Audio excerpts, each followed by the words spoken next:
Nous allons lire la parole de Dieu dans le nom du Seigneur Jésus-Christ. Nous rendons grâce à Dieu. Ecclésiaste chapitre 1er, versets 9 à 10. Ce qui a été, c'est ce qui sera. Et ce qui s'est fait, c'est ce qui se fera. Il n'y a rien de nouveau sous le soleil. S'il est une chose dont on dise, vois ceci, c'est nouveau, cette chose existait déjà dans les siècles qui nous ont précédés. Acclamons la parole de l'Éternel. Amen. Bien-aimés dans le Seigneur, ce matin, nous allons parler sur le confinement. Notre thème de ce jour, le confinement n'est pas nouveau. Frères et sœurs dans le Seigneur Jésus-Christ, shalom. Shalom.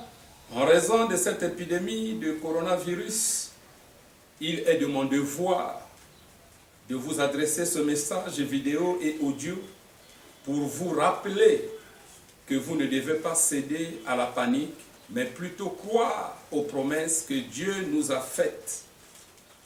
La Bible dit, dans le psaume 91, « Celui qui demeure sous l'abri du Très-Haut repose à l'ombre du Tout-Puissant. Je dis à l'Éternel, mon refuge et ma forteresse, mon Dieu en qui je me confie, car c'est lui qui te délivre du filet de l'oiseleur, de la peste et de ses ravages. Il te couvrira de ses plumes, et tu trouveras un refuge sous ses ailes. Sa fidélité est un bouclier et une cuirasse. Tu ne craindras ni les terreurs de la nuit, ni la flèche qui vole de jour, ni la peste qui marche dans les ténèbres, ni la contagion qui frappe en plein midi. Que 1000 tombent à ton côté et 10 000 à ta droite, tu ne seras pas atteint. De tes yeux seulement tu regarderas et tu verras la rétribution des méchants. Car tu es mon refuge, ô Éternel, tu fais du Très-Haut ta retraite. Aucun malheur ne t'arrivera, aucun fléau n'approchera de ta tente. Mon frère, ma soeur, Dieu nous a donné des promesses. Dieu nous a dit de nous confier en lui, de croire en sa parole en ce temps difficile. Mon frère, ma soeur, ce qui se fait aujourd'hui n'est pas nouveau sous le soleil. Comme je l'ai dit en amont, le confinement n'est pas nouveau. Rappelez-vous, bien-aimés dans le Seigneur, dans l'ancienne alliance, le confinement se faisait lorsque quelqu'un était atteint de la lèpre. Il était confiné plusieurs semaines jusqu'à ce qu'il soit guéri afin d'éviter la propagation du fléau aux autres membres de la communauté.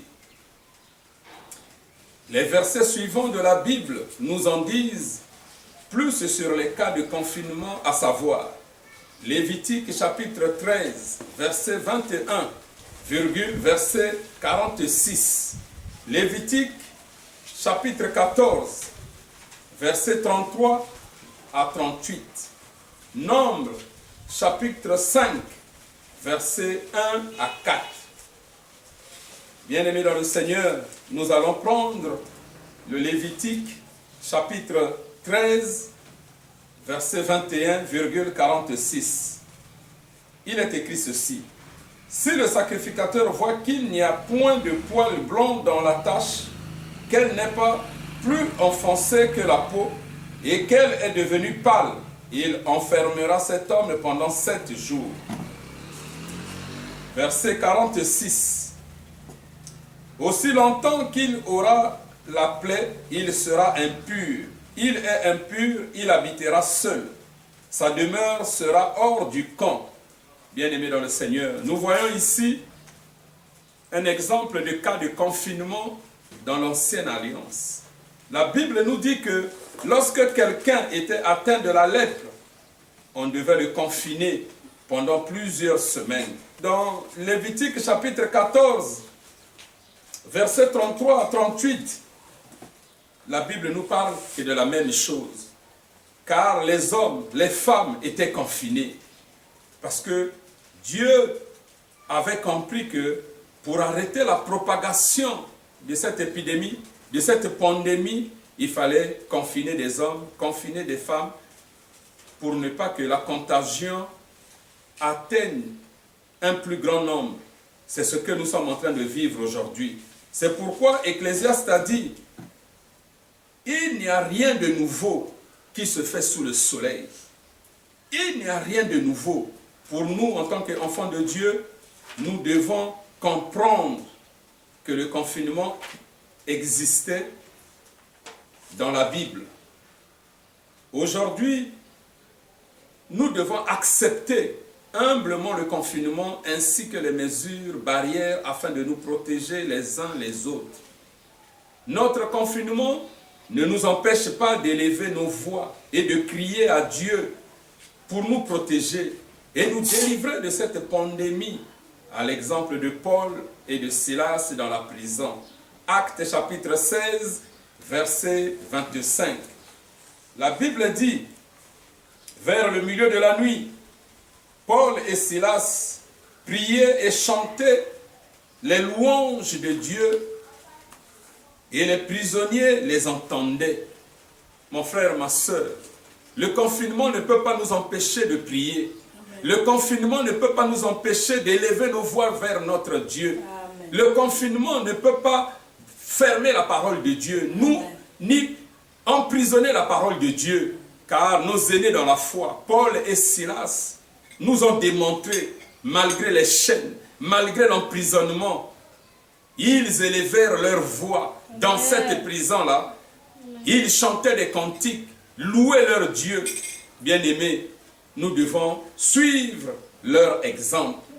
Faisons de nos maisons des chaudières de prière, où nos voix s'élèvent pour implorer la grâce et la miséricorde de notre Dieu pour tous les malades, nos familles, nos dirigeants, notre nation et pour le monde entier. Jésus-Christ est notre Seigneur. Jésus-Christ, notre Seigneur, est le seul capable de délivrer le monde de cette pandémie.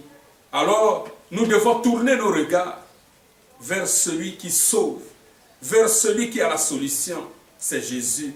Nous devons prier, méditer la parole de Dieu, en faisant de ce confinement un lieu où la victoire va germer, un lieu où la victoire va éclater pour le monde entier. Bien-aimés, ne cédons pas à la panique. Soyons des chrétiens victorieux, des chrétiens qui prient sans cesse, des chrétiens qui adressent leurs prières à leur Dieu en ce temps difficile, où le monde entier est en train de pleurer, où les villes sont devenues désertes. Mon frère, ma soeur, invoque le Seigneur Jésus. C'est lui qui est le sauveur de l'humanité. C'est lui qui est venu dans ce monde pour nous sauver. Il est avec nous comme il nous a fait la promesse. Je suis avec vous tous les jours jusqu'à la fin du monde. Ne pleure pas, ne panique pas, ne murmure pas, mais au contraire, lève les mains vers celui qui donne la solution. Lève tes mains vers celui qui est capable de protéger ta vie, de protéger ta famille, de protéger ta nation, de veiller et de protéger nos responsables, nos dirigeants. Nous devons prier pour que le Saint-Esprit inspire nos dirigeants, pour qu'ils prennent des mesures équitables, des mesures justes, en tenant compte des réalités de notre pays, pour que nous puissions vaincre ce mal.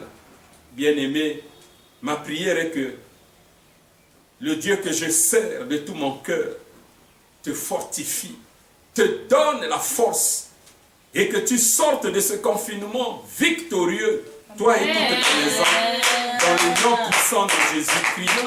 Amen. Amen. Avec le nom de Jésus, nous lions, nous écrasons tous les démons de l'enfer. Le nom de Jésus, c'est le nom de victoire. seul nom